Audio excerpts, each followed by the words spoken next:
Dito mo papatirihin yan? Dagdag paalam nila yan dito eh. Carlos, paalam mo na din kita.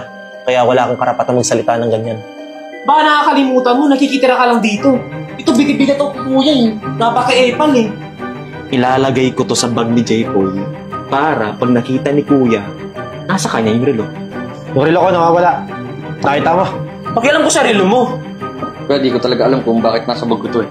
Ako kuya, palayasin mo na yan. Oo, tama yan.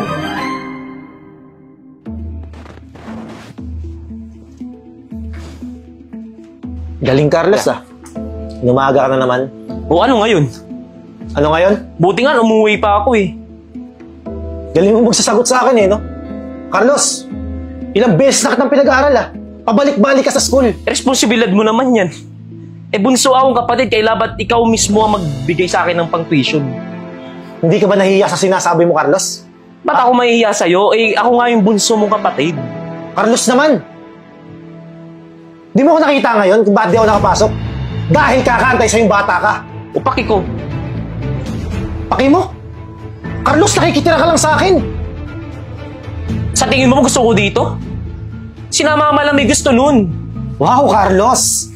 So ano? Utang na loob ko pa yan? Kung nakakabad trip ka, pag ako hindi nakatiis ako. Ano? Kakabad trip ka. Tulog na muna nga ako. Aga-aga mo. Oh, tita, buti naman, napasyal kayo dito.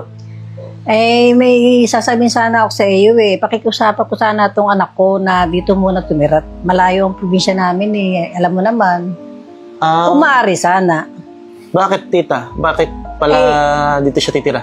Eh, dito na labit sa scholar yung anak ko eh. Oo, ang galing naman. Scholar si Jeboy dito? Oo naman, scholar dito eh. Okay, tita. Walang problema. Walang problema dito sa bahay. Akong bahala kay Jeboy. Hindi tulad nung isa dyan, tita. Paulit-ulit na. Ang sakit na sa ulo. Dito mo papatirihin yan? Dagdag paalam nila yan dito eh. Carlos, paalam mo na din kita. Kaya wala akong karapatan magsalita ng ganyan. Tsaka mahiya ka. Si tita kausap mo.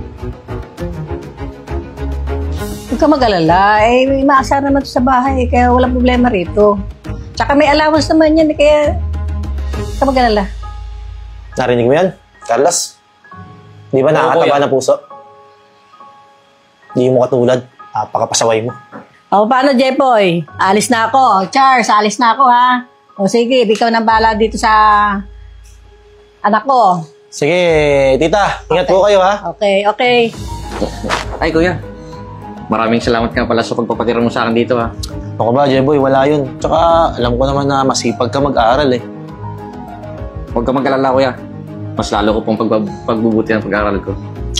Ay nga pala, Insan. Huwag ka mag-alala. Hindi ako magiging pabigat dito. Sus, sinasabi mo lang yan eh. Hoy, Carlos. Kaya ka nga. Hindi ka na nga marunong mag-aaral eh. Ganyan ka pa magsalita. So, ganito na lang. Samahan kita sa kwarto mo.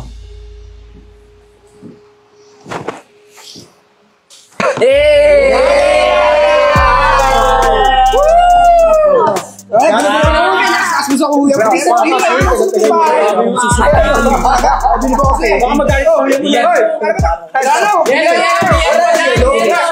Excuse me nga. Baka naman pwedeng huwag kayo masyadong maingay. Nagre-review ako eh. Ay wow, nagre-review? Seryoso ka ba? Baka nakakalimutan mo, nakikitira ka lang dito. Ito bigat-bigat ang kuya eh. Napaka-epal eh. Doon ka nga. Epal? Visit. Uy, tama na yan. Nagre-review pala yung tao. Dapat hindi na tayo dito. Di yan, ako masusunod dito. Dapat sa labas tayo nag-inom eh. Oo nga. Ako gagawa ng paraan para mapalayas ang J-Boy niya. Tama. Goods yan, par! Goods! Enjoy na tayo. Okay, Ay guys, may iba nga naman. Ano yun? May naisip ako. Ano na naisip mo? May plano ako. Ano naman yun? Gagawa ako ng paraan para mapalayas ang J-Boy niya. Ako gusto ko yun. Yun, par. Ano ba yun? Yun. Sumunod kayo sa akin. Tara yung punta. Tara. Ops, guys. Diyan lang kayo. Yeah. Ano naman gagawin ng mga yun? Diyos ko, ano naman kalokohan yan? Ang madami tayo dyan. Kawawa naman si Jeffrey. Nakakainis talaga. Pre, ano ba gagawin mo? Ito na yung plano ko. Importante ito kuya eh. mahalaga to sa kanya. Oo. For sure, mapapalayas na yung Jepoy na yan. Goods yun. Ano naman naisip mong plano? Ito na. Gago, pre. Malagang gamit yun, ah. Sobrang mahal to. Ngayon, ang gagawin ko, ilalagay ko to sa bag ni Jepoy para pag nakita ni Kuya, nasa kanya yung relo. Diba? Hindi plano mo yun, basta wala kami sabit dyan, ha. Siyempre. Galing mo talaga mag-isip. Kaya bilhin mo kasi yun.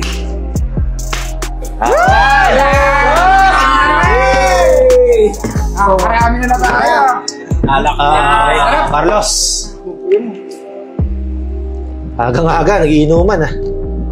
Buti nga ako dito na kami uminom eh. Kaysa naman sa labas mas umagahin pa ako dun. O siya, sige na. Diyan na yan eh. Carlos ha, tama na yan. Pag naubos yan, umuwi na kayo ha. Sige. Pero... sabi ko sa inyo, di ba? Siyempre ako masusunod dito eh. Last na kung sa ulo mo. Talaga par. Tibay mo naman. Yes! Shut na. Grabe. Carlos! Yung relo ko nawawala. Nakita mo? Pakialam ko sa relo mo. Di ba ikaw lang naman nakakalam kung nasan yung relo ko? Kuya, ang tagal ko na dito nakatira, ba't minawala pa? Teka lang kuya, may bago dito. Ba't hindi siya ang tanungin mo? Kuya, teka lang po, mawalang galang na po. May nakita kasi ako kanina eh. Sino ba yun? Pangalan ng... Si J-Boy. Oo! Si Jeboy! Nakita ko, pumasok ng kwarto eh. Oo, tapos, paglabas niya ng kwarto, may dalang bag eh. Oo. Sigurado ba kayo dyan? Opo, kuya. Jeboy! Jeboy!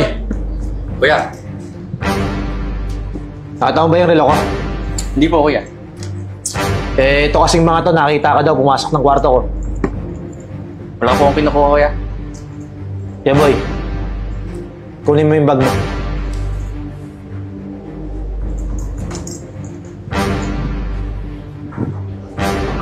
Ito po. Sige Jeboy, ikaw na bukas.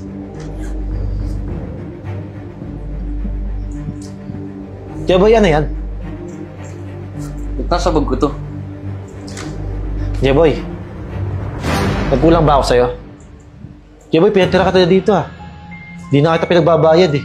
Ayun na nga kuya, pinatira mo ako dito kaya di ko magagawa sa ito. Di mo magagawa, pero nasa bag mo. Ano ibig sabihin nito? Ha? Kuya, di ko talaga alam kung bakit nasa bag ko to eh. Naku kuya, palayasin mo na yan. Oo, tama yan. Hindi. Hindi ko to pwedeng palayasin. Kulang yun eh. Dapat dito makulong. Jeboy, pumasok ka sa kwarto. Carlos, pasensya ka na ha. Pagbitakan pa kita. Lalabas muna ako ha. Tatawag lang ang pulis. Kuya, Ay. Oh, may sasabihin talaga ako sa'yo. tungkol saan?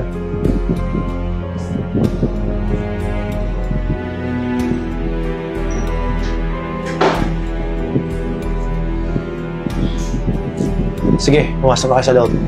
Sige kuya.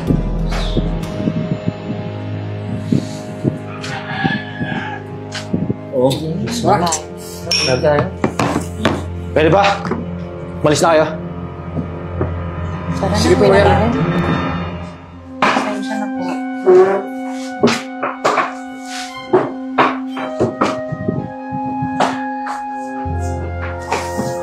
Pakabatrip ka naman kuya. Ba't mo pinalis yung mga tropa ko? Alis na nga ako, punta lang ako sa kwarto. Ano bang problema mong bata ka? Ha? Bakit pati si J-Boy pinag-iinitan mo? Ano ba nagawa mali sa'yo nun? Ha? Ano? Sumagot ka! Ha? Kuya, wag! Ano ko nagkulang? Kuya, wag! Kuya! Kuya, ayaw mo na siya. Naiintindihan ko naman kung bakit ganyan siya eh. Kasi sa lahat ng pamilya natin, siya lagi yung pinag-iinitan. Kaya mo kuya, tutulungan ko na lang siya sa pag-aaral niya para maging mabuting tao siya. Sorry, J-Boy. Sorry sa lahat ng mga nagawa ko.